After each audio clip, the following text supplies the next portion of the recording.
Bon, les Blues, après le match d'hier, je pense que, voilà, maintenant, tout le monde a compris que si aujourd'hui, certains de nos joueurs, voire la majorité de nos joueurs ne sont pas aussi forts qu'ils doivent l'être et que notre équipe n'est pas aussi forte qu'elle doit l'être, il fait partie des causes. Pas, certes pas à 100%, mais une bonne partie. Donc, je vais faire un petit rappel sur certains de nos joueurs. On va commencer par le plus flagrant. Malo Gusto n'est pas un milieu de terrain.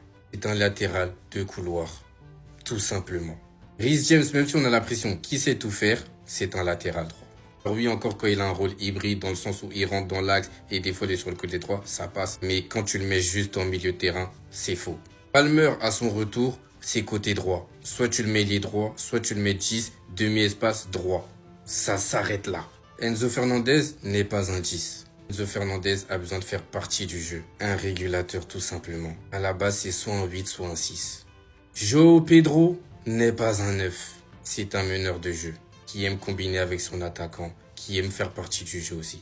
André Santos n'est pas un 10. Il peut jouer en tant que récupérateur ou box-to-box.